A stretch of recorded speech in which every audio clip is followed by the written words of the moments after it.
Supreme court ने भी कई बार कहा है कि देश में यूनिफॉर्म सिविल कोड जल्द से जल्द लाना चाहिए। हम पूरी ताकत से लगे हुए हैं सेक्युलर सिविल कोड के। समान नागरिक संहिता का विधेयक बनकर तैयार हो गया और इसी माह आपको समाचार मिल जाएगा, इसी माह हम इसको लागू करेंगे।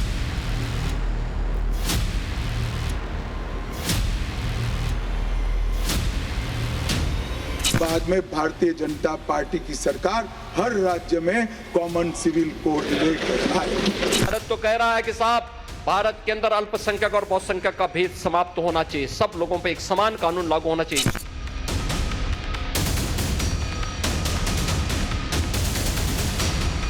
अगर इनकी नीयत यूनिफॉर्म सिविल कोड लागू करने की है तो देश में क्यों नहीं बनाते, देश में लागू कर देंगे। दिल्ली के विधानसभा चुनाव से पहले यूनिफॉर्म सिविल कोड पर चर्चा एक बार फिर गर्म है। एक बार फिर समान नागरिक संहिता पर सियासी बहस तेज हो चुकी है, क्योंकि उत्तराखंड के मुख्यमंत्री पुष्कर सिंह धामी ने यूसीसी लागू करने को लेकर बड़ा ऐलान कर दिया है। ऐलान ये कि जनवरी के महीने में ही यूनिफॉर्म सिविल कोड उत्तराखंड में लागू हो जाएगा।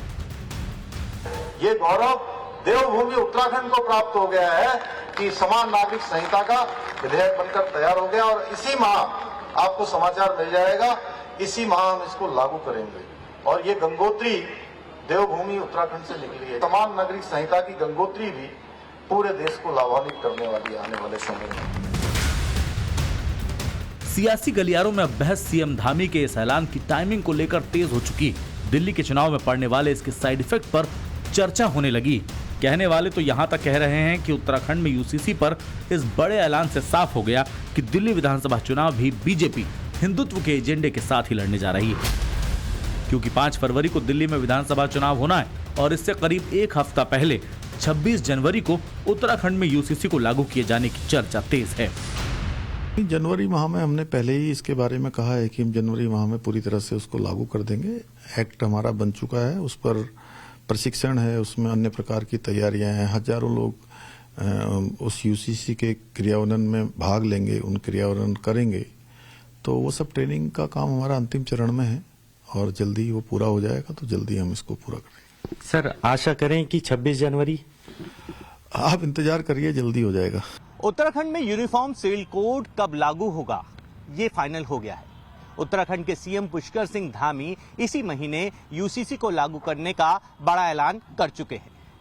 चूंकि राज्य में निकाय चुनाव को लेकर अधिसूचना जारी होने की वजह से धामी सरकार 23 जनवरी तक यूसीसी पर कोई फैसला नहीं ले सकती है। इस स्थिति में माना जा रहा है कि उत्तराखंड की धामी सरकार 26 जनवरी 2025 से यूसीसी लागू करने की घोषणा कर सकती है। यूसीसी पर इस ऐलान की टाइमिंग ने बीजेपी विरोधी पार्टियों की टेंशन बढ़ा दी है। वो अब यूसीसी की काट तलाशने में जुटे हैं, क्योंकि कहा जा रहा है कि यूसीसी के जरिए बीजेपी डबल दांव चल रही है। एक तो 2022 के चुनाव में किया गया वादा पूरा कर रही, दूसरी तरफ यूसीसी के जरिए दिल्ली विधानसभा चुनाव को साधने की कोशिश कर रही। पॉलिटिकल पंडित बीजेपी के इस दांव के पीछे का मकसद चुनाव के दौरान हिंदुत्व के एजेंडे को आगे बढ़ाना मान रहे हैं। ऐसा इसलिए क्योंकि महाराष्ट्र और हरियाणा चुनाव में बीजेपी को हिंदुत्व का मुद्दा उछालने का फायदा मिला। लिहाजा यूनिफॉर्म सिविल कोड के बूते चुनाव लड़कर बीजेपी हिंदुत्व के एजेंडे को धार दे सकती है। एक तरह से एक नया मोर्चा खोलने की कोशिश है दिल्ली के इलेक्शन में भी, जहां पे एक हिंदू काउंटर कंसोलिडेशन की कोशिश है। क्योंकि इतनी बात तो साफ है कि मुसलमान वोट जो है वो आम आदमी पार्टी में जाने वाला है, चाहे वो झुग्गी झोपड़ी का हो या कोई भी हो। मुसलमान वोट का जो कंसोलिडेशन किया है अरविंद केजरीवाल ने, उसको जवाब देने की भी एक कोशिश है। पर क्या ये दिल्ली में एक बड़ा मुद्दा रहेगा? मुझको लगता है कि एक मार्जिनल मुद्दा रहेगा, पर जब क्लोज इलेक्शन होते हैं तो मार्जिनल मुद्दे भी इंपॉर्टेंट होते हैं। बीजेपी के कोर एजेंडे के मुख्य मुद्दों में से एक है यूसीसी, जिसे लागू करना अभी बाकी राम मंदिर निर्माण हो चुका, आर्टिकल 370 हट चुका। जब अटल जी की सरकार थी तब भी हमारे मैनिफेस्टो में रहता था राम मंदिर, तब भी रहता था 370, तब भी रहता था यूसीसी। मोदी की सरकार है, अब जो काम हो गया वो नहीं रहता है, जो बाकी होगा वो रहता है। यूसीसी का मुद्दा लंबे वक्त से पॉलिटिकल नैरेटिव और बहस का केंद्र बना हुआ है। 2014 में केंद्र में सरकार बनने से ही बीजेपी यूसीसी पर संसद में कानून बनाने पर जोर देती आ रही और इस बार लगता है कि मोदी 3.0 में समान नागरिक संहिता का लागू होना तय है। 1973 से 16 तक 11 बार देश की सुप्रीम कोर्ट ने यूसीसी लाने का आग्रह देश की और राज्य की सरकारों ने किया है। मान्यवर, हमने ही उत्तराखंड में भारतीय जनता पार्टी की सरकार ने यूसीसी लाया। हमारा तरीका है कि लोकतांत्रिक तरीके से काम किया जाए। समाज के जीवन में इतना बड़ा सामाजिक बदलाव करने वाले कानून को उत्तराखंड सरकार ने मॉडल कानून के रूप में पारित किया है। इसकी न्यायिक मीमांसा होगी, इस पर सामाजिक चर्चा होगी, धर्म के विद्वान चर्चा करेंगे, कुछ सजेशन आएंगे तो इसको स्वीकारेंगे और बाद में भारतीय जनता पार्टी की सरकार हर राज्य में कॉमन सिविल कोड लेकर आएगी। केंद्रीय गृह मंत्री अमित शाह संसद में यूसीसी को लेकर बयान दे चुके हैं कि बीजेपी की सरकार हर राज्य में कॉमन सिविल कोड को लेकर आएगी। मतलब साफ है, दिल्ली में बीजेपी की सरकार बनी तो यूसीसी को लागू किया जाएगा। जाहिर है, पूर्ण राज का दर्जा न होने से तकनीकी दिक्कत आई तो केंद्र की सत्ता में होने के कारण बीजेपी समाधान निकाल ही लेगी। डबल इंजन की सरकार का फायदा तो मिल ही सकता है, बशर्ते दिल्ली के लोग भी ऐसा चाहते हों। उत्तराखंड में इसी महीने यूसीसी लागू होने के मुद्दे पर विपक्षी पार्टियां आरोप लगा रही हैं कि दिल्ली चुनाव से पहले बेरोजगारी, महंगाई जैसे मुद्दों से ध्यान भटकाने के लिए बीजेपी ने यूसीसी का दांव चला और वो जनता को गुमराह करना चाहती है।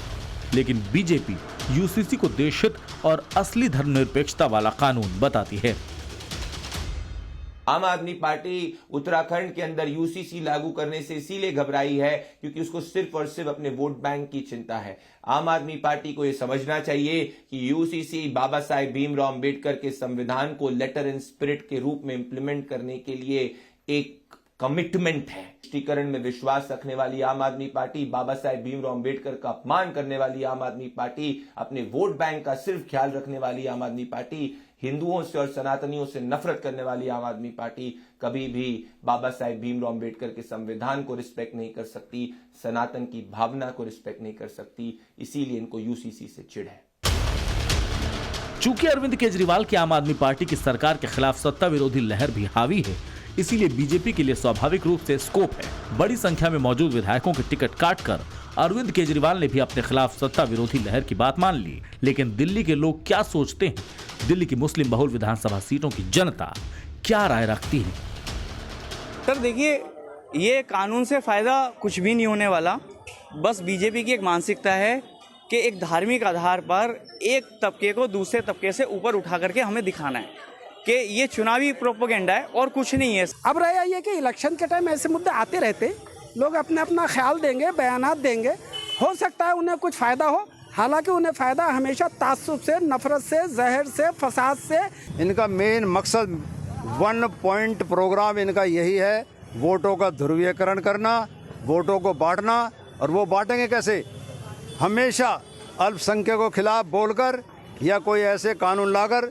पिछला चुनाव था दिल्ली का, था यही 5 साल हो गए, राज्य चुनाव था दिल्ली का, तो उस टाइम सीएए आ गया।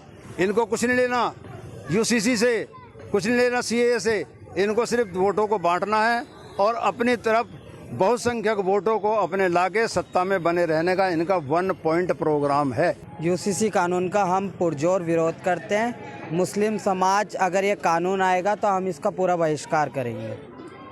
क्या वजह है? इसकी वजह यह है कि अगर आप कानून पास कर देंगे, चलिए हम कानून पास करने में सरकार के और कोर्ट के साथ हैं, मगर सरकार कानून ये लागू करने के बाद इस बात की गारंटी है कि मुसलमान के साथ कहीं भेदभाव नहीं होगा। इस बात की गारंटी है कि वक्फ बोर्ड पे जो हमला हो रहा है वो हमला होना बंद हो जाएगा। इस बात की गारंटी है कि जो मुस्लिम समुदाय के साथ जगह जगह भेदभाव होता है वो बंद हो जाएगा। मुस्लिम यूसीसी का विरोध क्यों कर रहे हैं? सवाल ये भी है कि यूसीसी पर मुसलमानों को भड़काने वाला नैरेटिव चला कौन रहा है। इसकी हकीकत जानने से पहले यूसीसी लागू होने से क्या क्या बदल जाएगा ये जान लेते हैं। सभी धर्मों के पर्सनल लॉ अप्रभावी हो जाएंगे। विवाह पर सभी धर्मों के लिए समान कानून लगेगा। पर्सनल लॉ के बहु विवाह पर भी रोक लगेगी। सभी दंपति के लिए मैरिज रजिस्ट्रेशन अनिवार्य होगा। तलाक का कानून सभी धर्मों के लिए एक जैसा होगा। पर्सनल लॉ के तहत तलाक प्रतिबंधित होंगे। सभी धर्मों की लड़कियों के विवाह की आयु न्यूनतम 18 साल कर दी जाएगी। उत्तराधिकार कानून सभी धर्मों के लिए समान हो जाएंगे। संपत्ति के बंटवारे का कानून सभी धर्मों पर लागू होगा। गोद लेने के कानून सभी धर्मों के लिए समान हो जाएंगे। यानी देश में रहने वाले सभी नागरिकों के लिए एक ही कानून होगा, फिर चाहे वो किसी भी धर्म, जाति, मजहब से आता हो, कोई फर्क नहीं पड़ता। यूसीसी का उद्देश्य धार्मिक प्रथाओं के आधार पर मौजूदा कानून में असमानताओं को दूर करना और सभी नागरिकों पर एक समान कानून को लागू करना है। समान नागरिक संहिता के लागू होने से शादी, तलाक, मेंटेनेंस, बच्चों को गोद लेना, उत्तराधिकारी और संपत्ति में हक जैसे महत्वपूर्ण कानूनों में भी बदलाव देखने को मिलेगा। इंडियन कॉन्स्टिट्यूशन के आर्टिकल 44 में यूनिफॉर्म सिविल कोड यानी समान नागरिक संहिता को लागू करने का प्रावधान है। तो फिर सवाल यह है कि संविधान के 75 साल बाद भी यूसीसी हकीकत क्यों नहीं बन सका? इसकी वजह है मुस्लिम वोट बैंक की पॉलिटिक्स वाला रोड़ा। लेकिन अब मोदी सरकार ने उस ढाल पर ही प्रहार कर दिया है जिसका सहारा यूसीसी के विरोधियों ने हमेशा लिया। तो यूसीसी के नाम पर देश के प्रधानमंत्री एक हिंदुत्वा सिविल कोड लाना चाहते हैं। हिंदुत्वा सिविल कोड लाना चाहते हैं। मजलिस पहले भी मुखालिफत की, आज भी करेगी और कल भी करेगी। तो विवाह के लिए, निकाह के लिए पर्सनल लॉ, वारिस के लिए पर्सनल लॉ और क्रिमिनल सरिया क्यों नहीं भाई? अगर उनको देना ही है तो पूरा ही दे देते, पूरा दे देते। मान्यवर, ये इन्होंने तुष्टीकरण की शुरुआत वहीं से करी है। मुस्लिम पर्सनल लॉ इस देश में संविधान आने के बाद। मुद्दा यूसीसी का है।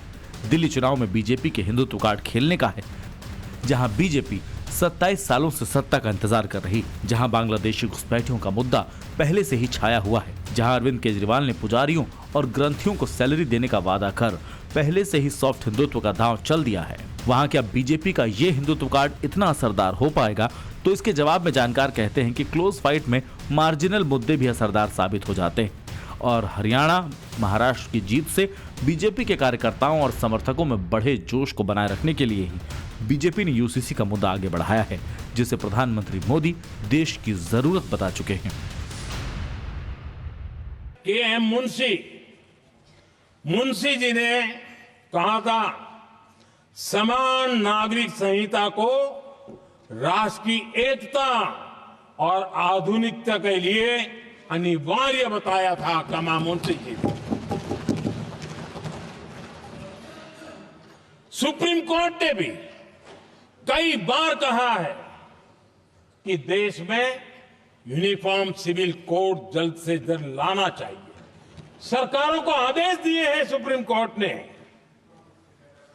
और उसी संविधान की भावना को ध्यान में रखते हुए, संविधान निर्माताओं की भावनाओं को ध्यान में रखते हुए हम पूरी ताकत से लगे हुए हैं सेक्युलर सिविल कोड के। बीजेपी का रुख यूसीसी को लेकर बेहद साफ है और बड़ी सधे तरीके से पीएम मोदी अपने महत्वाकांक्षी प्रोजेक्ट पर काम कर रहे हैं। ऐसे में माना जा रहा है आर्टिकल 370 और वन नेशन वन इलेक्शन के मुद्दे की रणनीति से उलट बीजेपी संसद के बजाय विधानसभाओं के जरिए यूसीसी, जिसे PM Modi secular civil code कहती है, उसको जमीन पर उतारेगी।